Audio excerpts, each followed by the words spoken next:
سلامونه احترامات ګرانو کتونکو. آفتاب احمد خان شیرپو په دیره کې چېرته چې د اختر مبارکې دي او دغه کارکنان په پدرس کې را روان دي. آفتاب خان او سکندر حیات خان شیرپو خپله موجود دي. د اختر مبارکي به د هغوی نه هم تاسو ته اورو او ورسره به ورسره د درې خبرې نورې خو هم کوو. بلکل الیکشن نه پس چې کوم دی شیرپو خان نه علاقه پرېښې ده، نه غم خادی پرېښي دي او نه مړي ژوندي پرېښي دي. هماغه کارکنانو کې ان دی همدغه وجه ده چې دی د پښتون یو بهادر لیډر ګڼل کېږي. خلکو ته هم ځي، خلک به هم ګوري، شیرپو نیوز نه هم ګوري او زموږ نه هم ځي د اختر مبارکي هغوی ته هم وایي. تاسو ټولو اختر مبارک یې قبول کړئ زما د طرفه او امید لرم چې روژې به ښه تېرې شوي او دا اختر دی په دې کې خوشحالي هم ده او سره غم هم دی په دې لحاظ سره چې ګراني ډېره ده، هر یو سړی کور کې بیزاره دی. الله تعالی یې ټول باندې خپل فضل وکړي او الله تعالی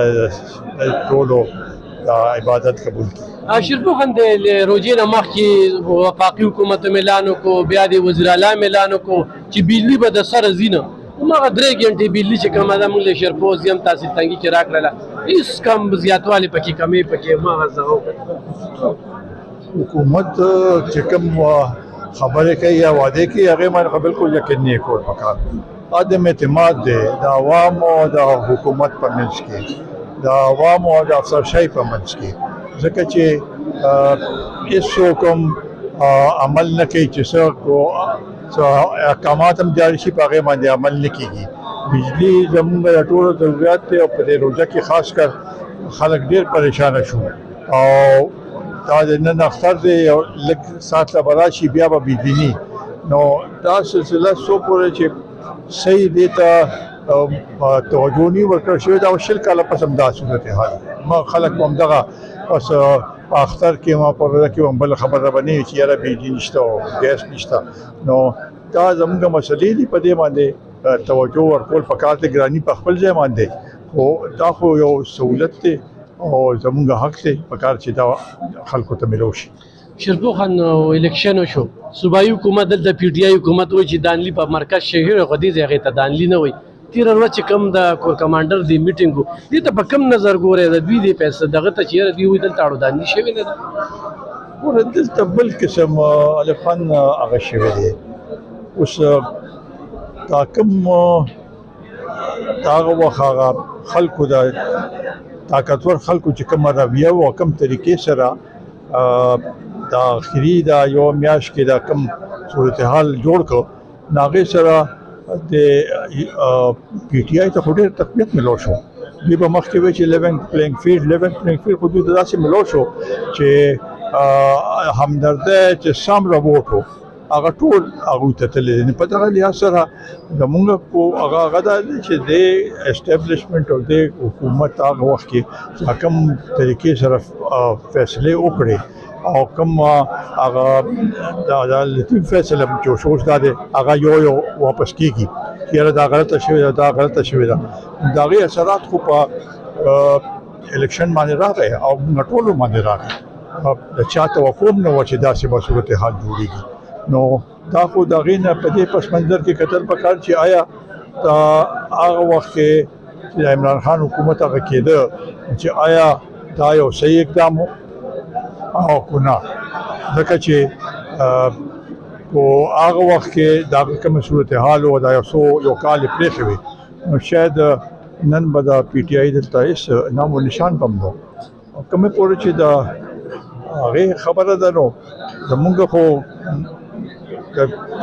نه غواړو چې صوبې د مرکز په منځ کې دی جنګ وي.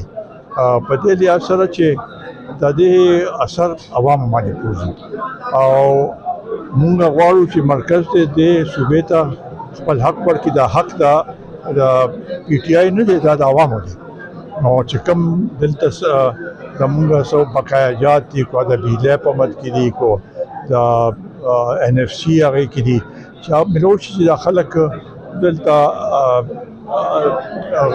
وسایل راشي او خلکو ته څه دغه سہولت ورشي دا بل خبره چې هغه غلط طریقې سره استعمال شي نه هغه ټیک نه ده او صوبې ته خپل حق ملاوېدل پکار دي. دوی د امنامان خبره کوي او دا وزیر اعلی وایي چې زما ړومبې هدفدار چې امن راشي خو په دې صوبه کې ورځ تر ورځه بدامني روانه ده. آیا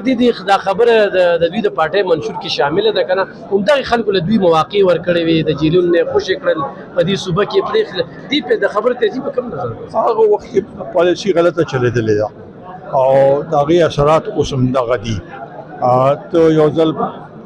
چا سره کېنې بیا هغه شی سلسله دغه شانتې پاتې شوه. زما په خیال د هغې اثرات دا دی اوس موږ ګورو. خاص کر دا یو څو واقعات خو د مختلف ځایونو کې فوجیان، پولیس افسران، پولیس سپایان دا چې کوم طریقې سره شهیدان شو دا لویه خبره وه. بیا دا چاینا والا دا داسې والا چې دا د دې اثرات په ټول پاکستان باندې دي ځکه چې دې سره اوس دا صوبې د ملاکار بند دی د نورو باندې خو لږ ډېر شروع شو خو دا یو ډېر لوی غفلت دی. دې دپاره یو پورا یو ډیویژن دوی جوړ کړی دی او هغې باوجود هم دوی دا نشي کنټرول کولی. سبا به دلته څوک سرمایه کاري کوي. سرمایه کارۍ دپاره خو څو پورې چې فضا همواره نی او امن و امان صورتحال ټیک نی هغه هېڅ په هغې کې هغه نشي کېدی. خلک د امن و امان نه تنګ دي او خاص کر دا جنوبي اضلاع فاټا ډسټرک نور ځایونو کې پېښور کې نور ځایونو کې چې کوم طریقې سره دا صورتحال جوړ دی دا د بې یقینه صورتحال چې لا اینڈ آرڈر خراب وي نو ستا معیشت ټکېدی نشي چې سیاسي کشمکشي ملک کې ستا معیشت ټکېدی نشي او اصل مسله معیشت د عوامو ته سہولت رسول هغه ما ته نه ښکاري چې په دې حالاتو کې موږ به په دې کې مخ په وړاندې لاړ شو.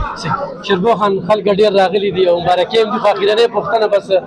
کومه ابراهیم جی دلته الیکشن ته ولاړې تاسې څنګه چې کم دی نو دا د قومي وطن پارټۍ ګړ دی خو دلته کې چې کم وسایل استعمالیږي یا دا 10,000 روپۍ د دغې د استعمال ته د روژه کې به خلکو ته ورکړل کېږي دې ته به کوم ګورې کارکنانو ته به څه وایي؟ نو خو ابراهیم مونږ شکریه ادا کوو چې په دې حالاتو کې هغه راغی میدان ته. نوجوان دی منډه تړې وی ښه صلاحیتونه پکې شته د ټولې پارټۍ هغه سره حمایت شامل دی او انشاءالله تعالی زور به لګوي ټوله پارټي دا ګټه بلد الیکشن کی او انشاءالله تعالی هغه به خپل پوره صلاحیتونو سره دا سلسله مخکې بوځي او دې کې زمونږ د پارټۍ چې کم ځای کې ووټران دي هغه دي حمایتیان دي هغوی به ټول سره هماغه شانتې هلې ځلې کوي. مونږ به ټول دغه په شا باندې ولاړ یو او انشاءالله تعالی زمونږ دا خواهش دی او کوشش هم دی چې انشاءالله تعالی هغه به په دې کې ښه طریقې سره دا الیکشن کې سرخو شي. حکومت دې چې کنه ما د 10,000 روپو د خبرو دغه چې دی زما په خیال دا دوی دې دپاره ورکړو چې غریبانو ته دې ملو شي او دا دوی دپاره ورکړو چې خلک تنګ دي او هغې کې ګرانۍ په وجه خلکو ته سہولت ملو شي. دا خو د ایم پی ای د ایم این ای او داسې خلکو په هغه او داسې بعضې هغه شته چې څوک ولاړ دي د هغه روڼو په هغې کې د هغه شته نو دا چې صحیح حقدار ته میلاو نه شو نو دا خو مطلب دا چې دا سیاسي طور باندې استعمال شو او سیاسي طور باندې استعمال شو نو بیا خو یو فضا خرابېږي دې سره. موږ نه غواړو چې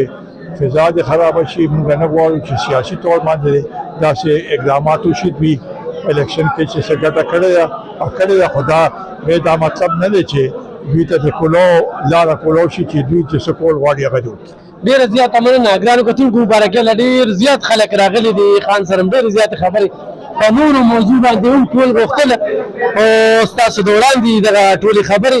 دغه د پیسو باره کې دا خبره وکړله چې دا د غریبانو په ځای باندې په کومو خلکو کې یعنې په خپلو خپلوانو کې استعمال شي دغه 10,000 روپۍ نو په دغه باندې ډېر افسوس څرګند کړ ځکه چې ګراني ډېره زیاته ده. خلکو کې ډېر زیاته مایوسي ده خفګان دي د بجلي حوالې سره. شیرپوهان چې کومې خبرې وکړې چې خام سره کومه وعده شوې وه ناغه واده چې کومه دغه په دغه رمضان المبارک کې تر سره نشو دغه کې ماغه د بجلی دغه بل کومه تحصیل تنګي کې چې کوم کاندیدټ درولې نو ټوله پارټي دغه په شکل کې ولاړه ده نن د کلک ولاړو د شرپوهان خبرې او ټوله پارټي ته کارکونان ته دوی چې خپل منډه تړلې نور هم تیز کې ګټو بیلات کیږي خود د سرکاري مشورې والے سره د ریاست والے سره خبره تر اشاره وکړه چې هغه کوم استعمال کوي کوم خبره کوي نو په دې باندې خو نظر ثاني پکار ده نن مهمه خبره ده چې دلته کې هغه شانتي سکیورټي په نظر نه راځي دا د ځلې انتظامی ډیره زیاته به حصي ده چې دلته کې به کم ګیټ لګاو هغه ګیټ نشته دی په دې باندې موږ ته افسوس دی او د دې تحقیقات پکار دي چې ولې ځلې انتظامیه نن د شرپوهان هغه پروتوکول یا هغه شانتي سکیورټي والے سره بندوبست نشته دی نو دا یو خبره مانو کړله چې دا د 400 د ځلې انتظامی بنیتی ده دې طرف ته پاملرنه پکار لري رمنه خوشاله